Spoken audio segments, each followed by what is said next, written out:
এই সরকারটাকে আমার কাছে খুব একটা দুর্বল সরকার মনে হয়। সেই দুর্বলতার প্রকাশ কিন্তু ওনাদের প্রতিটা কাজেই। নির্বাচনে উনি একটা ডেট ঘোষণা করবেন, সেখানেও দেখুন উনি একটা অস্পষ্টতা রেখে দিয়েছেন। উনি এই অস্পষ্টতা রেখেছেন কেন? রেখেছেন এই কারণে যে ওনার নিজের থেকে কোনো চিন্তা নাই। উনি প্রসঙ্গটা উঠে ছেড়ে দিয়েছেন, উনি শুনবেন এখন কে কি বলে, এবং যারা কে কি বলে যেগুলি বলবে তার মধ্যে যাদেরটা বেশি জোরে শোনা যাবে, যাদেরকে উনি বেশি ভয় পান, ভালোবাসার কোনো ব্যাপার নাই কিন্তু এখানে, উনি যাদেরকে বেশি ভয় পান, যারা মনে করেন যারা আমাকে বিব্রত করতে পারে, বিরক্ত করতে পারে, আমার অস্তিত্বের জন্য হুমকি হতে পারে, তারা যেটা বলেন উনি সেটা শুনবেন। এই জন্য উনি একটা অস্পষ্টতা রেখে দিয়েছেন, বড় একটা গ্যাপ রেখেছেন। 2026-এর 25 আপনার জুন পর্যন্ত এটাকে ডেটটাকে উনি কিন্তু এক্সটেনশন করেছেন। আবার এদিকে রেখেছেন ডিসেম্বর পর্যন্ত, 25 ডিসেম্বর পর্যন্ত। আসলে বাস্তবতাটা কি? আমি যদি আপনি যদি আমাকে বলেন, আমি আমার চিন্তার থেকে বলতে পারি যে নির্বাচন 2025-এর মধ্যেই করা সম্ভব, ডিসেম্বর পর্যন্ত যাওয়াও লাগবে না, তার আগেই সম্ভব। আমি আপনাকে সহজ করে হিসাবটা বলি। উনি কি বলেছেন? প্রত্যাশিত সংস্কার যদি আপনি করতে চান তাহলে আপনি সেটাকে 2026-এর জুন পর্যন্ত নিয়ে যাবেন। এই তো করবেন, ভালো কথা। প্রত্যাশিত সংস্কার জিনিসটা কি? প্রত্যাশিত সংস্কার হচ্ছে সেই জিনিসটা যে সংস্কারটা আপনি করতে চান। কার প্রত্যাশা? জনগণের প্রত্যাশা, ওনার প্রত্যাশা, ছাত্রদের প্রত্যাশা, নাকি পলিটিক্যাল পার্টিগুলির প্রত্যাশা? প্রত্যাশাটা কার? আচ্ছা, আমি ধরে নিচ্ছি ওনার প্রত্যাশা, ধরে নিলাম, অথবা ধরলাম জনগণের প্রত্যাশা ওনার মধ্য দিয়ে প্রকাশিত হচ্ছে। যদি সেটাও হয়, সেক্ষেত্রে উনি অনেকগুলি সংস্কার কমিশন করেছেন। কেন করেছেন? করেছেন ওনার প্রত্যাশা যে এই সংস্কার কমিশনগুলো সংস্কারের কিছু প্রস্তাবনা দিতে পারবে। প্রধান করেছেন কয়টা? 6টা কমিশন। সেই 6টা কমিশন নিয়ে আবার জাতীয় ঐক্য কমিশন উনি গঠন করতে চাচ্ছেন। ভালো কথা। এই 6টা কমিশন রিপোর্ট দিবে কবে? প্রথমে ছিল ডিসেম্বরে দিবে, এখন তারা বলছে এটা তারা জানুয়ারিতে দিবে। ওকে, যদি তারা জানুয়ারিতে এই রিপোর্টগুলি দিয়ে দেয়, তাহলে আপনি আমাকে বলেন এটা নিয়ে উনি বিভিন্ন পলিটিক্যাল পার্টির সঙ্গে বসবেন। কারণ পার্টির সঙ্গে বসলে ওনার এই রিপোর্ট নিয়ে আলোচনা করতে কয়দিন লাগবে?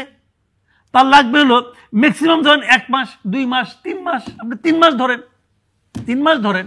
কারণ জানুয়ারি 31 তারিখে যদি আপনি 3 মাস সময় নেন, তাহলে কি ফেব্রুয়ারি, মার্চ, এপ্রিল মাসের মধ্যে আপনি সমস্ত কমিশনের রিপোর্ট নিয়ে পলিটিক্যাল পার্টিগুলোর সঙ্গে আলোচনা করে আপনি সেটাকে একটা চূড়ান্ত জাতীয় ঐক্যে পৌঁছতে পারলেন।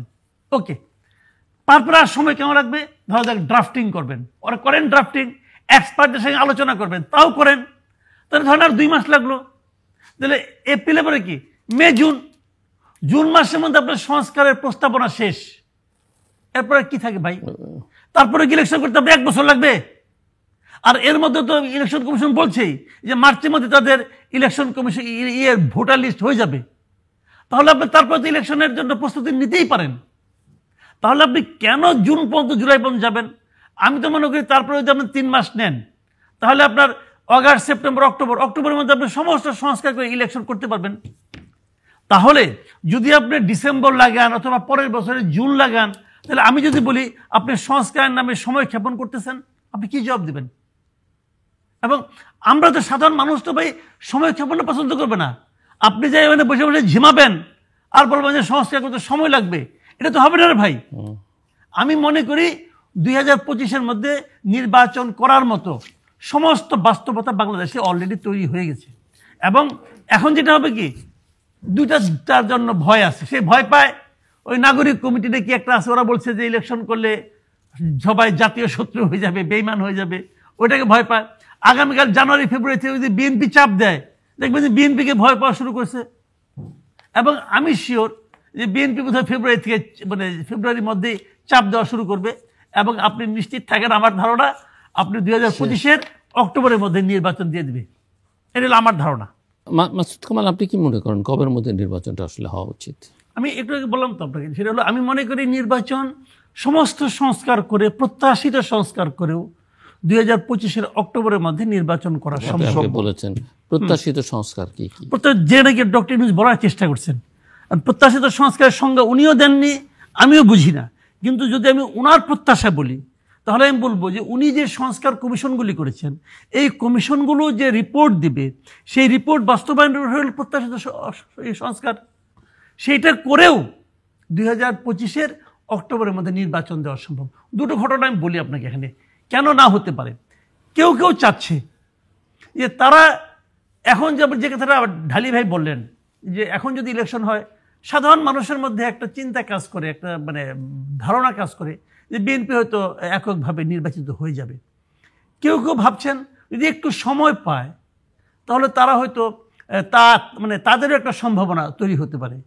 নতুন যে ভ্রূণ যেগুলো আছে তারা হয়তো ভাবছে যদি একটু সময় পায় তারা হয়তো এর মধ্যে নতুন কিছু দল করতে পারে।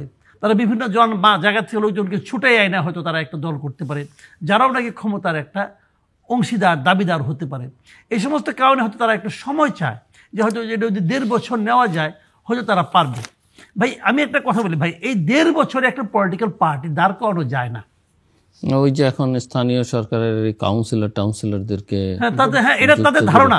এই ধারণাটা মানে আমি বললাম তো, তারা যে কম মানে কত মানে আপনার হালকা বুদ্ধি নিয়ে চলে। কাউন্সিলররা কারা? এটা বললাম আওয়ামী লীগের তারা যে কতটা হালকা বুদ্ধি নিয়ে চলে, এটাও তার একটা প্রমাণ যে তারা এদের উপর ভর করেছে যে এরা তাদেরকে জিতে দিবে। এরা কারা? এরা কারা? এত সহজ। এবং এদেরকে তারা চিনে।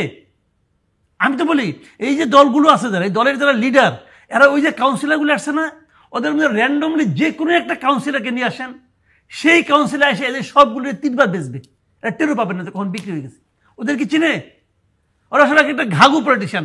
এলাকা শোনেন, কঠিন কাজ হলো পৃথিবীর যে মানুষের কাছ থেকে ভোট আদায় করা, কঠিন কাজ। বাঙালিদের চিনেন আপনি, আপনার সঙ্গে হাসবে, খেলবে, আপনার চা খাবে, ভোট দিয়ে আসবে ঢালি বেড়ে, বুঝবেনই না আপনি। আর এই ভোট তারা আদায় করছে, তারা ভোট ম্যানেজ করে নিয়ে আসছে। এত সোজা না। তারা বলতেছে এগুলো আওয়ামী লীগের না, এগুলো আওয়ামী লীগের বিদ্রোহী। তার মানে কি এরা ভোট আনার ক্ষেত্রে আরো পটু, আরো পটু। তাদেরকে ভর করতে তারা তো নিবে, তাদের সেলফ নিবে, তাদের তখন দরকার আবার কাউন্সিলরশিপ ফেরা। হ্যাঁ, তাদের দাবিটাও আমি কিন্তু অন্যায্য মনে করি না। আমি কিন্তু মনে করি তাদের কাউন্সিলরশিপ খাইয়ে দেওয়া ঠিক হয় নাই, এটা আমি মনে করি। আপনি মেয়র খাইতে পারতেন, কিন্তু অনেক কাউন্সিলর আছে যারা নাকি আপনার দলীয় ভাবে জিতে নাই। তাছাড়া এলাকার লোকজন গিয়া কাউকে পাচ্ছে না, এলাকার লোক কোনো কাজ করতে পারছে না। এদের দাবিটা কিন্তু জেনুইন। এদেরকে বাদ দিলেন কেন? যে বাদ দিয়েছে সে ভুল ডিসিশন দিছে, তার বিচার করেন, তত বিচার করবেন না। আমরা আসি খালি কি যে ওরে বাদ দাও, তারে বাদ দাও, এর ভেঙ্গা ফেলাও, হ্যান, এইগুলি কোনো সমাধান না। আচ্ছা, আমি আরেকটা প্রশ্ন, যে অবস্থার মধ্যে দিয়ে যাচ্ছে যে কে সরকার থাকবে, কে বিরোধী দল হবে, কি হবে, আদৌ নির্বাচন হবে কিনা, বাংলাদেশের সিভিল সোসাইটি এবং মিডিয়ার অবস্থা আপনি কি দেখেন? চেকস অ্যান্ড ব্যালেন্স রক্ষা করার জন্য, চাপ রাখার জন্য, এমনকি ধরা যাক যে সাধারণভাবে এটা ধরেই নেওয়া যাচ্ছে যে আগামীতে বিরোধী দল খুবই দুর্বল একটা বিরোধী দল হবে, কিন্তু সরকারের উপরে সরকারকে চাপের মধ্যে রাখতে হলে সেটার উপায় কি? গত 15 বছরে সিভিল সোসাইটি এবং মিডিয়া ছিল, শেষ করে দিয়েছে কিন্তু আওয়ামী লীগ সরকার। আমরা মনে করতাম যে শেষ করে দিছে মানে কি তাদের মানে পদলেহি বানিয়ে ফেলেছে। সিভিল সোসাইটি, বিশ্ববিদ্যালয়ে যারা নাকি বিবৃতি দিত এক সময়, তারা কই নয়। আর সাংবাদিক যারা তার সঙ্গে তিল মারত, তারা কই? তারা তো অনেক জেলে, অনেক দিন পলাতক, কোথাও নাই। আর এটা ক্ষতিটা কোথায় করছে আমি বলি আপনাকে। যারা ওই কাজগুলো করে নাই, যারা ওই কাজগুলি করে নাই, কি সিভিল সোসাইটির কি মিডিয়ার, তারাও কিন্তু আসলে করতে চেয়েছে, তারা রেসে হেরে গিয়ে করতে পারে নাই।